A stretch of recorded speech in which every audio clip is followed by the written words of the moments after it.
¿Qué tal, amigas y amigos? Gracias por estar con nosotros en este nuevo programa de la serie de foros titulada Los retos de la sociedad venezolana. Recordemos que estos foros son un aporte del talento humano de la universidad privada Dr. Rafael Belloso Chacín para el diagnóstico y la búsqueda de soluciones a los tantos problemas que nos agobian como sociedad. En el día de hoy tendremos un extraordinario tema. Lo califico extraordinario porque me afecta en lo particular como periodista en ejercicio, como docente de la comunicación social. Hoy hablaremos sobre las particularidades del ejercicio del periodismo, de la comunicación social y sobre todo de algo que ha sido muy discutido en los últimos tiempos, en los últimos 4 meses de coyuntura especial que vive el país, que es el uso de las redes sociales, la difusión de las redes sociales y su impacto a nivel de la opinión pública. Hoy me acompaña un grupo bien destacado de amigos, de colegas, incluyendo, por supuesto, un amigo, un colega docente de aquí de la universidad, Felipe Villalobos. Vamos a presentarlos a cada uno. Aquí tenemos a Ismael Rojas, profesor de la Universidad Rafael Belloso Chacín en las cátedras de Teoría de la Opinión Pública y Periodismo Televisivo. Además, es docente de la Universidad Cecilio Acosta, de la UNICA, en la cátedra Géneros Periodísticos. Es magíster en Gerencia de Medios. También tenemos a Yajaira Hernández, destacada periodista de amplia trayectoria en el diario Panorama, también docente de la Universidad Privada Rafael Belloso Chacín, es magíster en el área de gerencia de mercadeo y además es doctora, ¿verdad? Doctora en gerencia, egresada también de la URBE. También está con nosotros Felipe Villalobos, abogado, litigante en ejercicio, pero además profesor de una materia que tiene mucho que ver con el tema de hoy, ética y legislación en el ejercicio de la comunicación social. Felipe es abogado, profesor de pregrado y posgrado de la Universidad Rafael Belloso Chacín. Y finalmente Lucía Urdaneta, la más joven del panel, egresada de esta universidad en la carrera de comunicación social en la primera promoción, ha tenido amplia experiencia en el ramo televisivo a nivel de reportero, de narrador de noticias y hoy en la actualidad forma parte de la dirección de información de esta casa de estudios. Tema interesante que por supuesto va a servir de mucho para la discusión pública en torno a lo que ha venido haciendo en la cobertura de esta coyuntura especial y sobre todo a nivel de las redes sociales, que ha sido utilizado para mi concepto en algunas ocasiones para distorsionar lo que está ocurriendo y eso por supuesto tiene consecuencias a nivel del público que recibe esa información. Comenzamos con Ismael, especialista en opinión pública. Ismael, ¿cómo evalúas tú el uso de las redes sociales, la difusión de información tan dinámica que ha ocurrido en estos días y su impacto a nivel de la opinión pública? Bueno, Darwin, gracias por la invitación. Si tomamos en cuenta que la situación comienza el 12 de febrero desde el punto de vista de la opinión pública hasta el día de hoy y ha ido de más, para algunos ha ido de más a menos. Nosotros podemos dividir, digamos, el papel que han jugado las redes sociales a lo largo de todo este periodo. En un principio, a mi juicio, sucedió como en la primavera árabe, es decir, las informaciones que se tenían en el exterior eran a través de las redes sociales, de todo el uso que podía hacer la gente a través del Twitter, a través del Facebook. Pero era principalmente porque había un cerco informativo extremadamente, digamos, cerrado, ¿no? Blindado completamente. Para nadie es un secreto que los medios tradicionales de alguna forma han llevado una cobertura o han realizado una cobertura muy autodirigida y autocensurada, ¿no? Entonces, por supuesto que las redes sociales quedaban como la opción o la alternativa más viable para los que estábamos de alguna forma tratando de entender todo lo que estaba sucediendo. Sin embargo, debemos tomar en cuenta que durante ese periodo teníamos dos partes involucradas. Ahí, como el país está dividido en dos partes.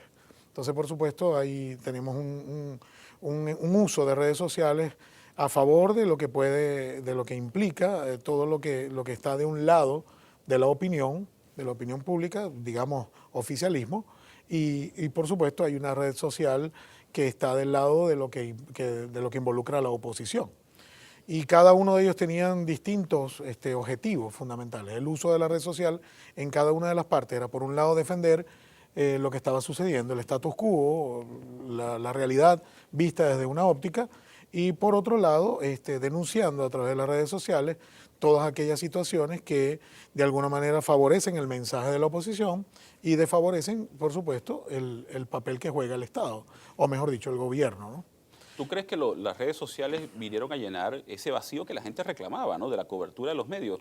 Mucha gente se me acercaba y me preguntaba para un comentario y me decía, mira, pero es que los medios no están cubriendo lo que está ocurriendo en las calles. Le decía, lo que pasa es que nosotros nos acostumbramos a la cobertura de este tipo de crisis en vivo y directo. Claro. Y ahora las cosas han cambiado Claro. mucho, se ha moderado un poco eso. ¿Tú crees que las redes sociales llenaron ese vacío? Bueno, yo pienso que, digamos que desde el punto de vista técnico sí, pero desde el punto de vista, digamos, del espíritu, de la cobertura periodística, siempre hace falta el profesional detrás del medio, ¿no? Entonces, claro, teníamos mucha improvisación detrás de las redes sociales, porque la red social no nace como un medio de comunicación social per se, es decir, no lo es en esencia. Lo han convertido. Correcto, pero ha sido convertido en eso por la situación alrededor. Recuerda que, por ejemplo, Faúndez, un estudioso de la explicación, del género explicativo en Chile, decía que una de las cosas que teníamos que tomar en cuenta, no solo para el estudio y para la profundidad de los hechos, era el contexto, no solo eran los antecedentes, sino también el cuándo y el cómo y el dónde sucedía. Correcto. El evento. Entonces, eso lo denominamos nosotros contexto. Y por supuesto, una de las cosas es que el contexto venezolano favoreció de alguna manera que, así como sucedió en los países árabes en su momento, así como sucedió en Japón con el tsunami, pues nos sucedió a nosotros también a partir del 12 de febrero. Yo sí creo que cambió. Es decir, el uso de las redes sociales antes del 12 de febrero en Venezuela era distinto. A partir del 12 de febrero, quienes estaban detrás de las redes sociales, que somos casi todos, descubrimos nuevos canales dentro de ese canal. Y nuevas utilidades. Claro, ¿no? claro, sí, la utilidad como que se disgregó en otros usos, ¿no? Y algunos de esos usos, por supuesto, que estaban de alguna manera respondiendo a patrones de interés, como te decía al principio, de cada uno de los dos lados. Sin embargo, sigue quedando, y me disculpen la interrupción, sigue quedando un bache en cuanto a, o una debilidad en cuanto a cobertura. Claro, porque quienes más están detrás de las redes sociales no son personas formadas para la cobertura periodística. No, y en la masificación de la información también. Correcto. Entonces allí yo pienso que hay una cierta debilidad en el usuario o en el receptor, porque no todo el mundo tiene acceso a la misma información. Pero además, uno de los problemas que yo visualizo en el uso de las redes sociales a nivel de la difusión de información, si bien es cierto, las redes sociales han venido a democratizar el flujo de información que existía en una especie de, bueno, para no descalificar, una especie de monopolio a través de los medios de comunicación, en un país tan radicalizado como el nuestro, las redes sociales parece que eso forman parte de las trincheras de lucha, ¿no? De ambos sectores, como decía Ismael, y eso provoca una distorsión de la información per se que se difunde, ¿no? Por supuesto, porque su origen está de por medio esa línea editorial, ese interés particular de quien está ejerciendo en ese momento el derecho al uso de la red social. Yo particularmente opino, a sabiendas de que ha tenido un gran impacto las redes sociales como medio de comunicación, si podremos llamarlo así, también hablando de la deficiencia, vemos que la información que se maneja a veces no es veraz por completo. Correcto. Y eso es un grave problema que se está presentando. Claro. Muchas personas hacen eco de información que es errada y por consiguiente, más allá de que pueda tener un impacto y que el periodismo apunta a ser periodismo multimedia, esa información no está llegando como debe ser. Y allí hay una desventaja a través de las redes sociales a manera de informar. ¿Será eso la secuela de que el que está detrás de la red social, que difunde una supuesta verdad, en él privan sus intereses personales, mientras en el periodismo privan los intereses colectivos? Es posible. Lo que pasa es que recuerda que antes de entrar al aire recordábamos, por lo menos nosotros estamos claros en que la objetividad pura no existe en el periodismo, Correcto. ¿verdad? Que siempre hay algo detrás de nosotros, detrás del periodista, que influye al momento de nosotros redactar, al momento de hacer una producción, al momento de grabar algo. Siempre estamos montados, siempre hay cosas que debemos tomar en cuenta. Y esas cosas influyen de alguna manera en lo que vamos a sacar al aire, a través de la radio, a través de la televisión, o lo que vamos a redactar en un periódico. Siempre va a estar allí, siempre va a estar presente. Yo a veces le digo a los alumnos, es como cargar el bacalao de la emulsión de Scott, ¿no? Es correcto. Es decir, nosotros cargamos nuestro propio bacalao, y ese bacalao es la religión que profesamos, los gustos que tenemos, las características o nuestras habilidades, digamos, nuestro pensar sobre ciertos elementos que van a influir al momento de redactar para los que están en impreso. Y lo mismo sucede con televisión y radio. El problema, ahora que Lucía mencionaba eso, hay un detalle con respecto a lo que se esconde detrás de la red social en esta crisis, ¿no? Y uno de los detalles clave, que quizás ella lo tocó ahorita, es que yo por lo menos, una de las tantas cosas que descubrí es que a simple vista pudimos ver los laboratorios. Es decir, había muchísimos laboratorios. Así como existían los laboratorios en la vieja guardia del viejo periodismo, del periodismo no de red social, ni había en red social, ni había en internet, ni nada. Ya nosotros hablamos de que habían los laboratorios informativos. Por supuesto que la crisis del 12 de febrero, o la que se inició el 12 de febrero, aunque fue unos días antes, pero públicamente el 12 de febrero, develó que la red social ya tiene laboratorios. Es decir, ya hay laboratorios. Todas esas fotografías que salían, y además que te hacían creer que un fulanito de tal que era de la oposición o que un fulanito de tal que era del oficialismo la había dado como cierta, eso proviene en gran parte de un laboratorio que crea una matriz de opinión de que lo que se está viendo afuera es información falsa, pero es para pintar de falsedad también las que eran verdaderas. Fíjate que hace un momento tocaste el tema de las dificultades que a veces tenemos los periodistas en la cobertura de las noticias, y en Venezuela eso es uno de los temas bien interesantes que rodean nuestra profesión. De hecho, en el próximo segmento vamos a conversar con Yajaira Hernández sobre las dificultades en el acceso a las fuentes de información en Venezuela. Ya regresamos.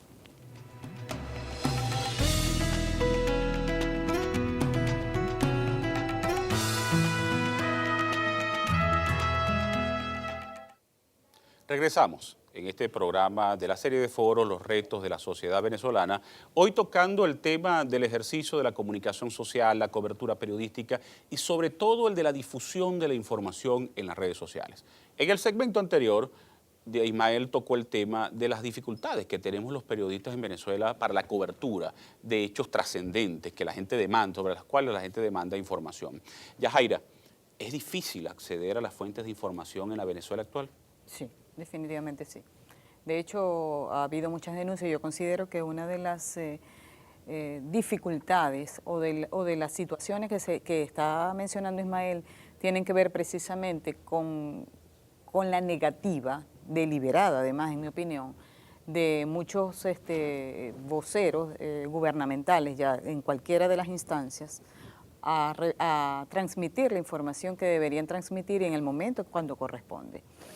Y no solamente estamos hablando de la fuente humana, también la fuente documental se le está haciendo esquiva al periodismo. Es correcto. De hecho, hay documentos que son de obligatoriedad.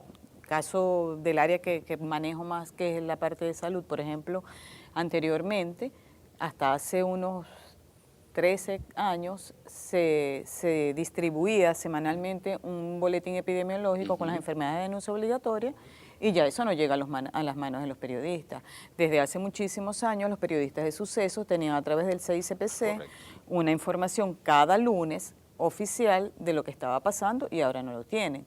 Ahora se tienen que ir por los caminos verdes e independientemente de que el esfuerzo del periodista, primero se duplica el esfuerzo del trabajador de la comunicación por un lado, y por otro lado, al margen de lo que ellos puedan hacer, nunca va a ser una información oficial. Entonces, en el usuario siempre va a quedar esa duda. Es correcto. De modo tal que yo siento que definitivamente hay una grandísima cuota de responsabilidad más allá del periodista en quienes son los responsables de difundir esa información. Ahí hay una violación de un derecho constitucional que es el derecho a la información. Porque cuando hablamos del derecho a la libertad de expresión del pensamiento, establecido en la Constitución, dice que no se le puede censurar a los funcionarios públicos las informaciones que tengan bajo su responsabilidad. Es decir, no podemos de ninguna manera prohibirle a un funcionario público que tenga una información bajo su responsabilidad, un procedimiento bajo su responsabilidad, censurarlo para que no sea transmitida.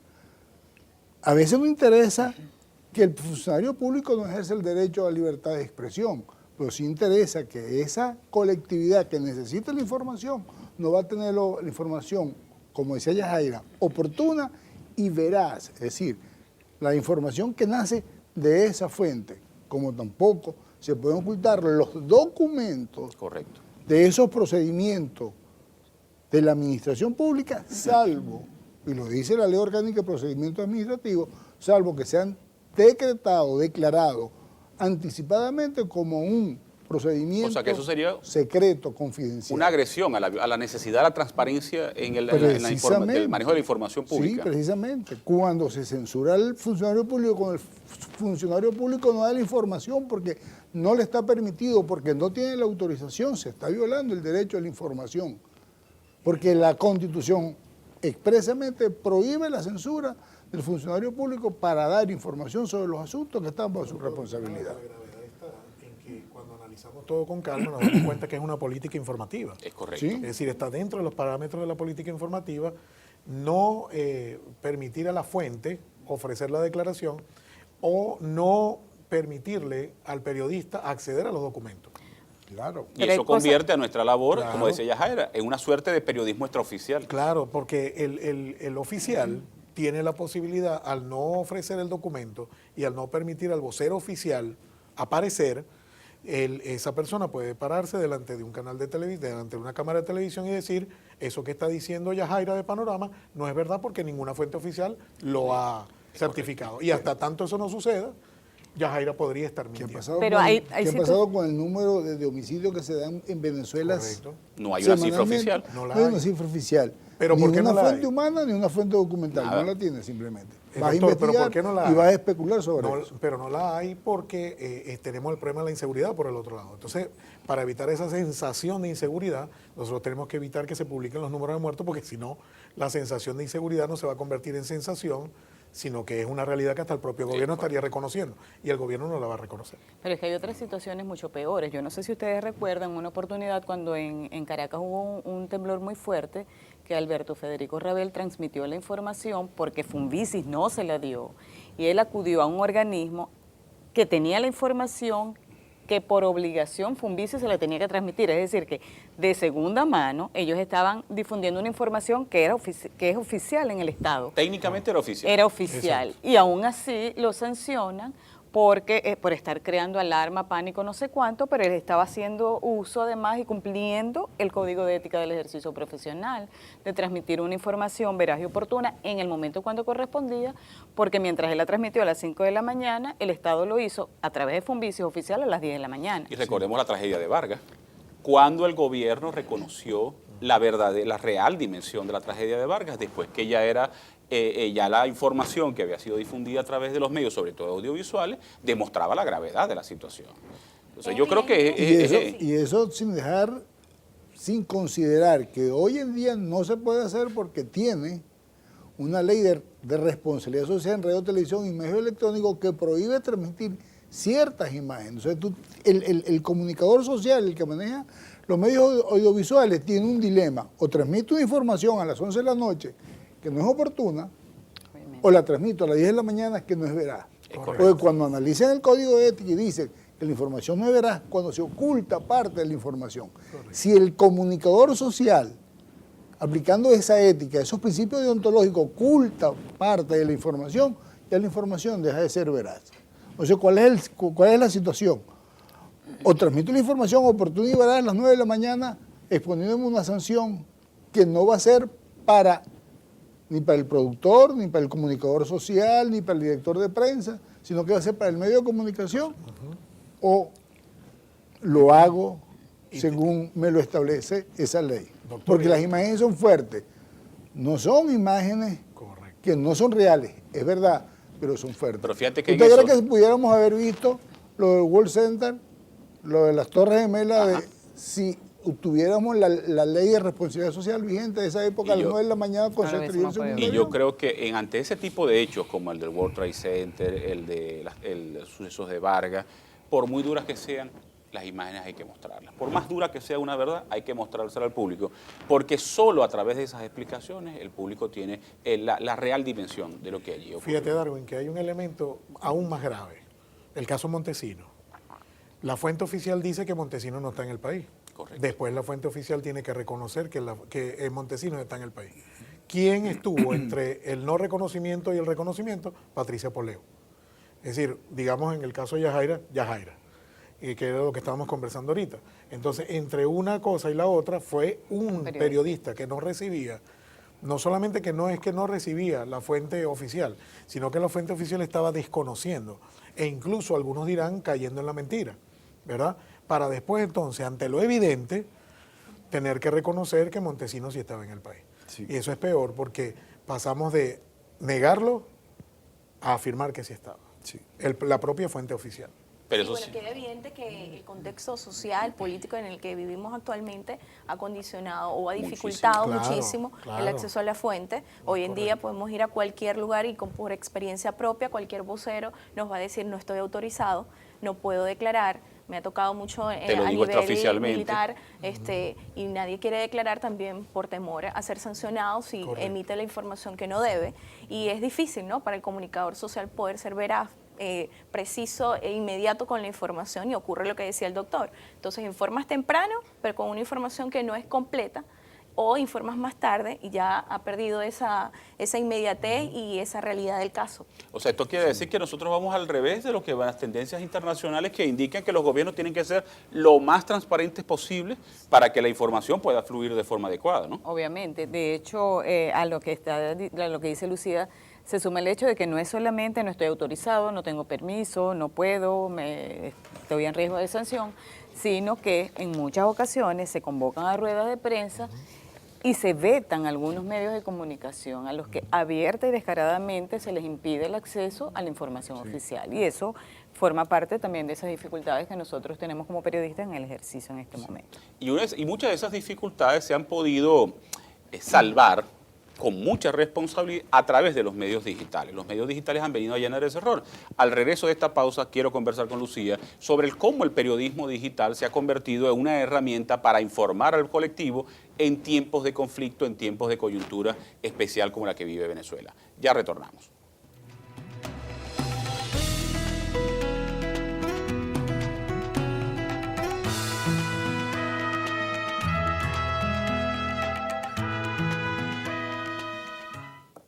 Estamos de regreso en este programa especial dentro de la serie de foros Los retos de la sociedad venezolana. Recordemos que el tema de hoy, para aquellos que han sintonizado tarde, tiene que ver con el ejercicio de la comunicación y, por supuesto, la necesidad de la difusión de información en tiempos tan difíciles como los que estamos viviendo, de lo que hemos vivido en Venezuela desde el 12 de febrero para acá. En el segmento anterior dejé abierta la discusión en torno al rol que han jugado los medios digitales, el periodismo digital, en estos momentos tan llamativos, tan trascendentes para la sociedad. Y quería preguntar a Lucía, ¿ha venido a llenar el periodismo digital un vacío de información que existía en la sociedad venezolana? Sí, de verdad que ha sido grande el impacto que han tenido las redes sociales y bueno, el periodismo digital. Digamos que el periodismo digital actualmente y a futuro apunta a multimedia, o sea, de verdad que es bien relevante cómo ha calado y cómo todos los sectores se han podido informar. Yo digo que es más que todo por la inmediatez de la información, que ha podido calar los medios digitales en la comunidad, ¿no?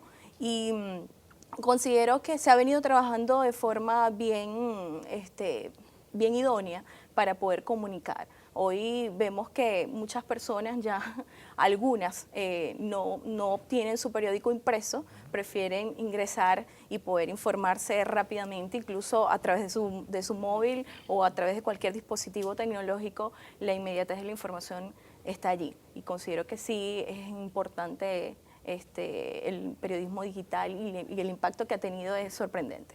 Ese periodismo digital, por ejemplo, nos da cierta libertad a los periodistas, ¿no? Porque distinto a lo que se trata de una inversión, por ejemplo, en un canal de televisión, en una emisora de radio, el periodismo digital es mucho menos oneroso. Eso nos da cierta libertad para actuar con responsabilidad en la difusión de información a nosotros los periodistas. Yo creo que sí. Además de abrir el camino a emprendedores, ¿no? Claro. De modo tal que yo siento que es una opción en este momento para muchos periodistas que sienten que no tienen tribunas en otros medios de comunicación. Sí, es decir, que digamos que el periodista, además de cumplir el rol de periodista dentro de una empresa tradicional, uno de los medios impresos, Panorama, La Verdad, etcétera, tener su propio medio digital le ofrece las posibilidades de, digamos, cumplir con aquellas cosas que el medio tradicional de alguna manera lo amarra, ¿no? Es correcto. Entonces eso, claro, quizás alguien podría decir no hay diferencia entre Darwin Chávez y Miguel Otero Silva, o Miguel Otero, perdón. ¿Sí? Puede ser que no hay diferencia desde el punto de vista de que ambos tienen su propio medio digital. Es correcto. Correcto. La diferencia está en el juicio que cada uno de ellos tiene sobre el objetivo del medio, ¿no? ¿Para qué me sirve el medio? ¿Para qué voy a utilizar el medio y hacia dónde lo quiero llevar? ¿Qué papel, qué rol va a cumplir? Pero ¿Ves?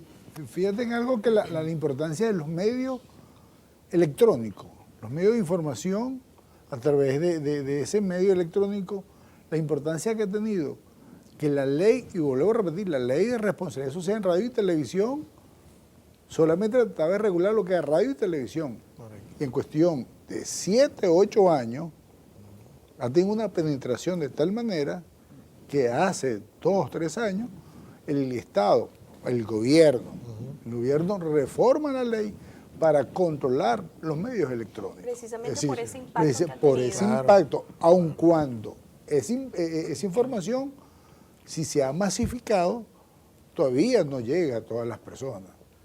Y hay muchas personas que siguen esperando la información de la radio y de la por los medios televisión, tradicionales. por los medios tradicionales. Y ahí es donde está el peligro de esa autocensura impuesto por muchas fuentes normativas del gobierno a los medios de comunicación. Pero Es decir, fíjate una porque cosa, Felipe. más que un autocontrol, es decir, que el medio de comunicación puede ejercer qué información va a transmitir y cómo la va a transmitir. Es una autocensura, no la transmite porque tiene un temor de que sea sancionado en el día de mañana de alguna manera. Pero fíjate, Felipe, que en eso hasta nos hemos adaptado los periodistas venezolanos. Al comienzo de esta crisis hubo una advertencia del gobierno en torno a la cobertura en los medios digitales y no ha habido ni siquiera un señalamiento del gobierno hacia algún medio digital en particular por la cobertura que se ha dado a la crisis. O sea que en medio de todo esto que estamos viviendo, que caracteriza y que marca el ejercicio de la profesión, nosotros mismos nos hemos adaptado para seguir brindándole un servicio, no para doblegarnos, no, sino para seguir brindando un servicio que tiene un carácter público, porque la información tiene es un servicio público por lo que la gente necesita. Entonces consideran ustedes, pero los medios digitales sí están cumpliendo su labor de informarle a la gente de forma oportuna y veraz, a pesar, como dice Felipe, de todas las limitaciones legales. No sé si la veracidad queda entre, digamos, entre el mismo juego en que está lo veraz en los medios tradicionales. Pero lo que decía Lucía ahorita, la inmediatez, el aspecto tecnológico del medio digital lo favorece muchísimo, porque es una alternativa, primero que está al alcance de todos.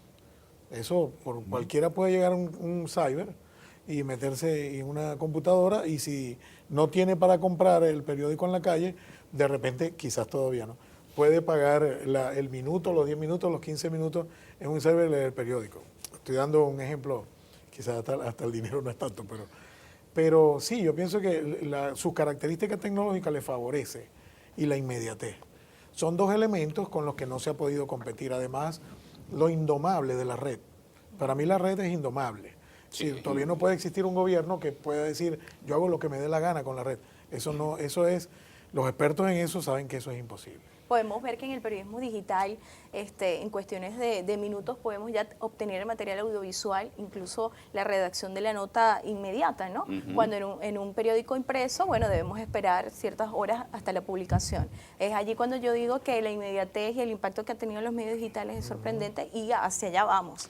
No, hacia allá vamos, y no solamente que hacia allá vamos, sino que además estamos evolucionando. Sí. Los medios digitales han ido evolucionando porque crecieron de forma muy rápida y por supuesto necesitan una evaluación paulatina. Pero en medio de esa evolución se cometen errores, se cometen fallas. Claro. Y Ismael lo decía ahorita, es 100% veraz la información que se transmite en los medios digitales, de pronto por la rapidez con la cual se quiere hacer.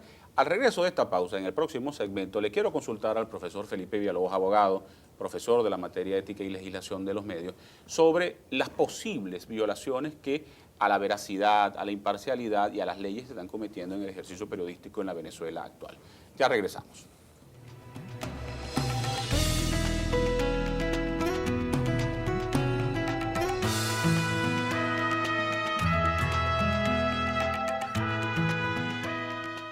Regresamos en este programa especial en el cual hemos disertado de forma bien adecuada, bien ajustada en torno al ejercicio de la comunicación social en Venezuela, la difusión de información y el uso de las redes sociales.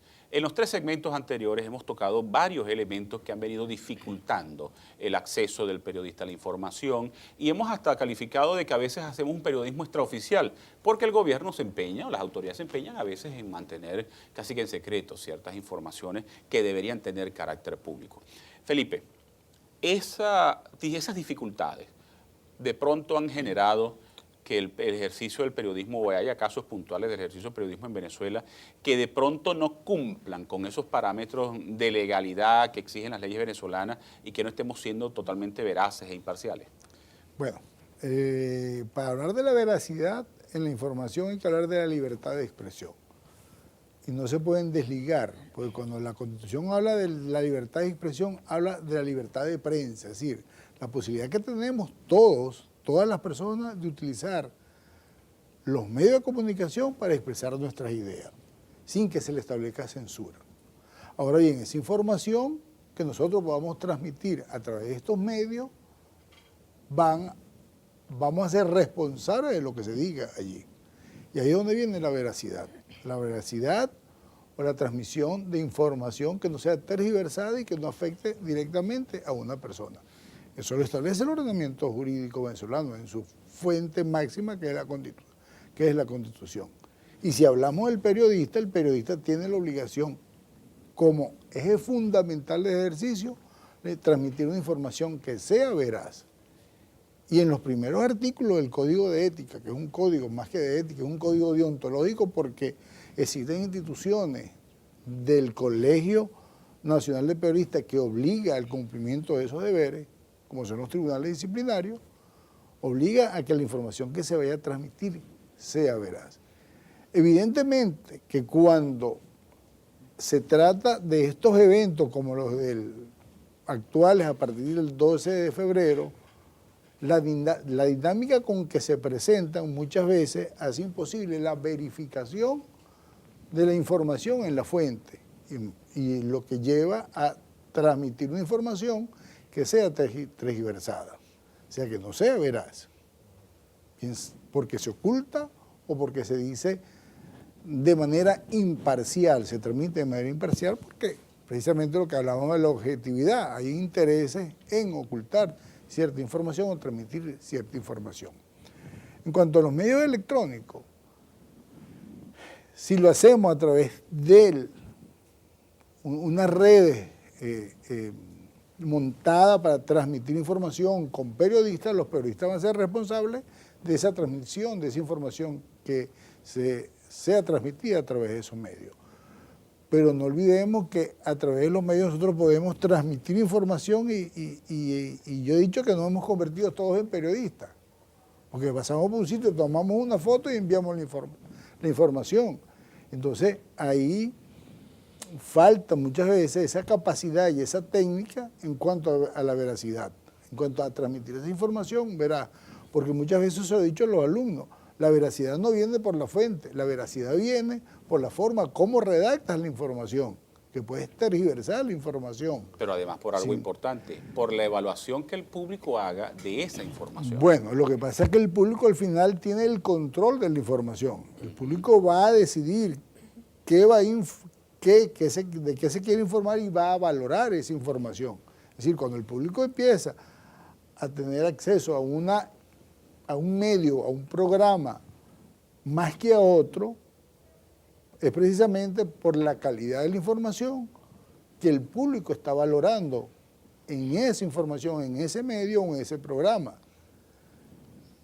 Dado también que está relacionado con la calidad del informante. Es decir, son dos extremos y el público va a valorar la calidad del informante. Entonces aquí tenemos que valorar esas dos situaciones. Yajaira, ¿podemos ser 100% veraces los periodistas? Yo creo que sí. Definitivamente sí. En lo interno, en lo interno, obviamente. En la medida que... ¿Qué pasa? Que la mayoría, nosotros como periodistas, dependemos de fuentes. Yo digo que en más de un 90%, porque no somos omnipresentes. de modo tal que no tenemos capacidad de estar en todos los sitios ni de conocer todas las situaciones y dependemos de lo que la gente nos diga. Entonces, la veracidad está en la medida en que nosotros nos ajustemos, tal como lo dice el profesor, en función de lo que nos dicen, y en no cometer varios de esos pecados capitales dentro del periodismo que nosotros conocemos, que si la tergiversación, la exageración o la omisión, por ejemplo, ¿no? Pero que a veces esta última es grave en los últimos tiempos. es la más grave porque eso equivale a mentir también. Es correcto. Entonces, en la medida en que nosotros estemos ajustándonos a lo que se nos ha dicho o a lo que hemos visto, yo siento que sí somos veraces. Ahora, que sea cierto o no lo que ellos nos dicen, no lo sabemos. Hay un elemento de moralidad. Hay un elemento de moralidad. Entonces, a eso iba. Entonces, bueno, al final de la historia, eso queda en la probidad de cada quien, ¿no? En la ética, en los valores, en el compromiso que uno tiene también con el oficio. Sí. Sí, porque al final las personas van a dar una interpretación diversa de cualquier información que podamos emitir.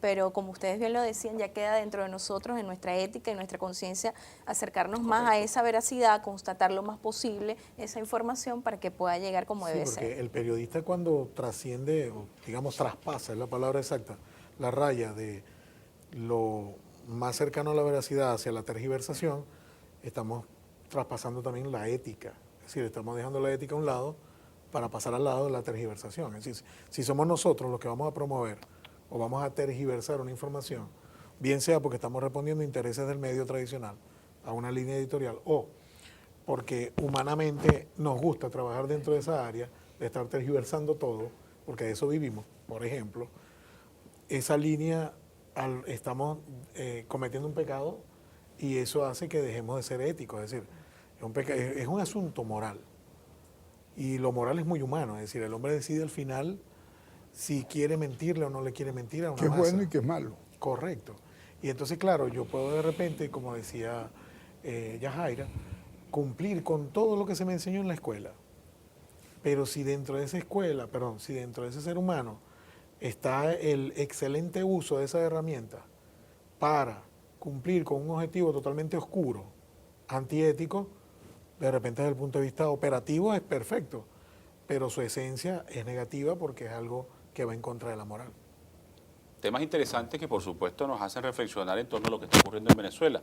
Porque cómo ser 100% veraces o estar seguros de esa verdad, sí, lo que hablamos al primer segmento, hay dificultades para el acceso a la información.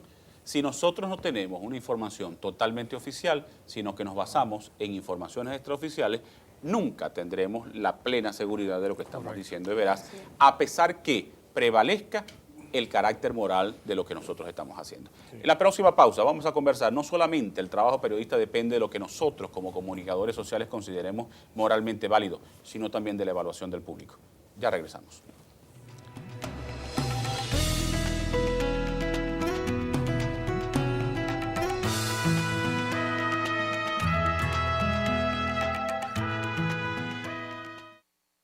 Regresamos en esta parte final del programa especial de la serie de foros Los retos de la sociedad venezolana.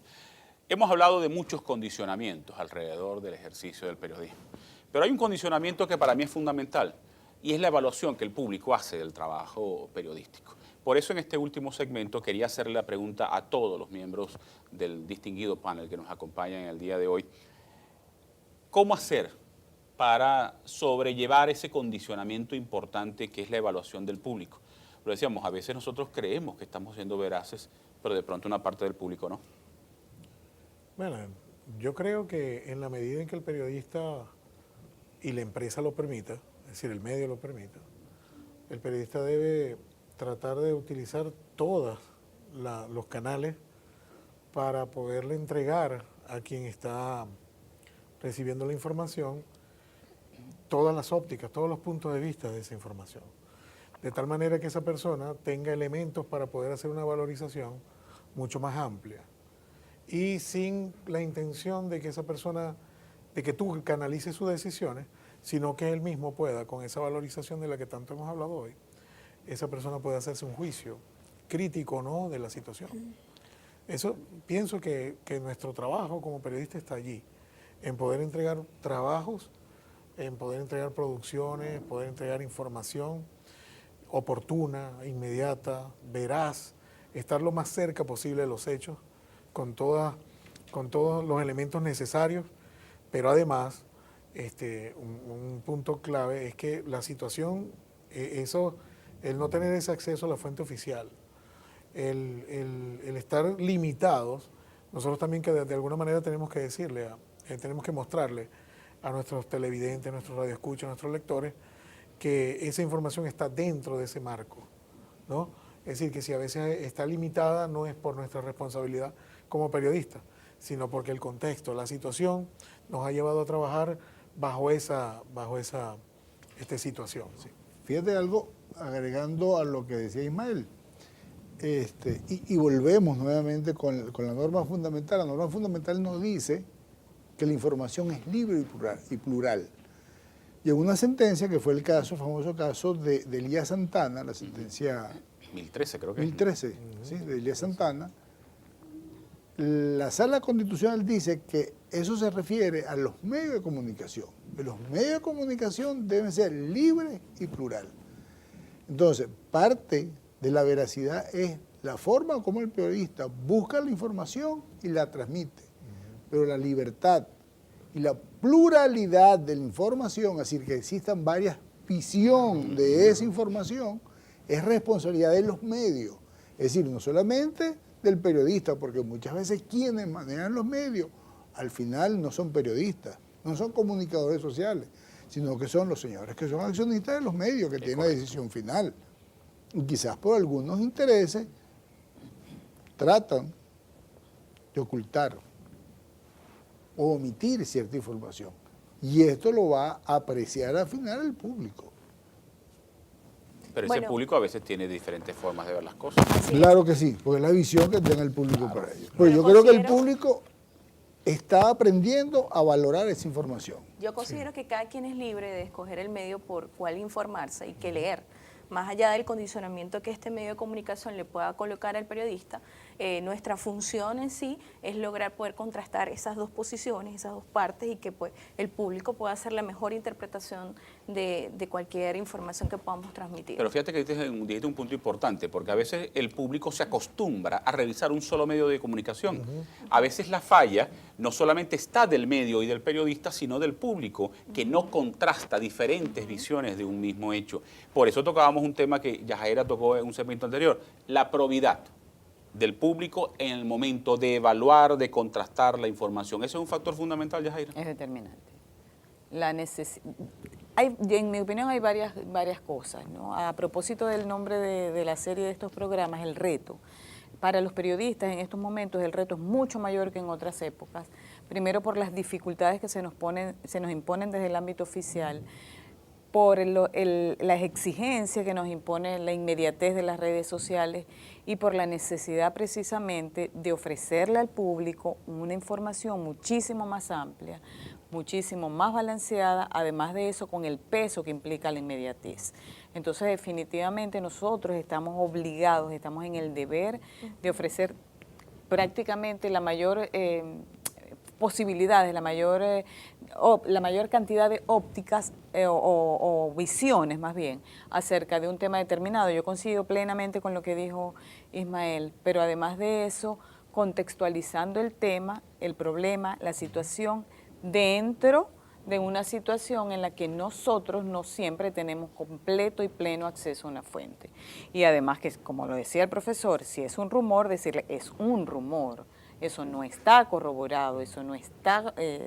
claro, a veces también se corren riesgos con eso, ¿no? Pero también allí, a propósito de la probidad, entra también el sentido común del periodista, hasta el olfato periodístico, hasta dónde puedo informar de algo, pero que el público sepa lo que está viendo. Sobre todo en estos momentos de crispación, de tensión, Precisamente. Sí, hay un elemento clave que decía Yajaira, y que cuando uno lo analiza con calma, en la actualidad está ocurriendo lo que dejó de ocurrir durante muchísimos años. Había una pasividad periodística enorme, y lo podemos decir con mucha tranquilidad porque está demostrado. Desde que Chávez llega al poder en 1999, en adelante, el periodismo ha sido protagonista y los periodistas han sido peones de este juego de ajedrez. Es decir, la participación ha sido, yo creo, a mi juicio, mucho mayor que antes de los sucesos, digamos, por lo menos de 1989 en adelante, ¿no? Antes de 1989 había como una pasividad periodística, la gente se había acostumbrado a leer siempre lo mismo, a leer sí, era muy rutinario. Pero de 1989 en adelante, desde el Caracazo en adelante, y todos los sucesos, ¿verdad?, posteriores, como que han hecho de la profesión, o le han dado a la profesión, un protagonismo, en mi opinión, mucho más elevado que el que tenía durante esos años de pasividad. ¿Y estamos conscientes los periodistas de ese reto? Sí, en lo personal estoy consciente, yo creo que mucho. A propósito que Ismael menciona al expresidente Chávez, yo a veces comento a mis alumnos que una de las cosas que le tiene que agradecer el periodismo de opinión al expresidente es que puso a los periodistas a escribir, hacer periodismo de opinión, porque anteriormente en las páginas de opinión las firmas eran cualquier cosa menos periodistas. Correcto, ¿no? correcto. Y hoy día es otra cosa, pero también tenemos que estar conscientes que tenemos un público muchísimo más exigente, porque está mucho más informado, o desinformado, o parcialmente informado. Entonces el deber nuestro es tratar... Pero eso también es una consecuencia, Yajaira, de que también, gracias a la irrupción del presidente Chávez, los niveles de participación y de preocupación y ocupación del público sobre lo que ocurre, sobre la cosa pública, se incrementaron. A eso iba lo que decía el doctor, se han sumado nuevos periodistas, aquellas personas, ciudadanos comunes que no se han preparado para ser periodistas, pero que hoy en día también marcan pauta en cuanto a la información, ya sea improvisada, ya sea informal, a través de las redes o cualquier otra. Entonces llegamos otra vez al punto de Faúnde. Faúnde dice que el contexto hace que ese tipo de cosas surjan, es decir, que el volcán explote. ¿Por qué? Porque realmente todos esos efectos y afectos de la población con respecto a lo que está sucediendo a su alrededor lo hace ser más exigente. Y lo eso hace es ser mucho importante, más ¿no? exigente. Y eso es un ingrediente que hay que tomar mucho en cuenta, Claro. porque volvemos a lo que decías, el periodismo se había hecho rutinario y la reacción del público ante la labor periodística se había hecho rutinaria también. Entonces, ahora el público es mucho más crítico y, por supuesto, ahí entra el elemento probidad, el elemento de los intereses del público, hasta qué punto evalúa honestamente el ejercicio periodístico y no lo hace motivado por algún tipo de interés muy particular. Toda esta tecnología nos ha llevado a que el público interactúe en los programas de opinión, en los programas de entrevista, en las noticias. Es decir, quienes dan en Caracas el diagnóstico del tránsito ya no es la avioneta de la famosa ya no es un helicóptero. Un helicóptero. Ahora son los mismos señores que andan en las autopistas Un ejemplo o claro. están en la cola. Yo siempre cito ese ejemplo, ¿no? Nadie puede poner en entredicho el papel de Renio Tolina dentro de la televisión venezolana. En los programas de Renio Tolina no llamaba a nadie. Es decir, no había una llamada al aire, excepto de vez en cuando una llamada al aire, ¿no? Por supuesto, no existía la tecnología que hoy en día tenemos. Claro. Pero esa llamada al aire, ya existían los teléfonos, por supuesto, pero no existía la llamada al aire. Hoy en día los programas de opinión, como los de Renio Tolina, que ninguno puede parecerse, pero digo, están allí como programas de opinión, viven de la llamada al aire. Sí. Esa interactividad, esa participación es producto de algo. Es producto de que el propio periodista que conduce ese espacio sabe que es importante conocer lo que piensa el que está del otro lado de la pantalla, de la cámara. En el día de hoy hemos tratado de aportarle a todos ustedes que han sintonizado este programa elementos de juicio para que puedan entender las dificultades que rodean el ejercicio periodístico, los condicionamientos que a veces impiden que el periodista pueda tener acceso completo a las fuentes y, por supuesto, presentar una información totalmente oficial. Por supuesto, queda de parte de ustedes que con la honestidad y la seriedad del caso evalúen y, por supuesto, critiquen lo que tengan que criticar del ejercicio periodístico, pero nosotros estamos haciendo un esfuerzo por brindarles a ustedes no solamente información oportuna y veraz, sino información profunda que les permita a ustedes formarse sus criterios en torno a lo que está ocurriendo. Muchísimas gracias por su sintonía y nos vemos en una próxima oportunidad.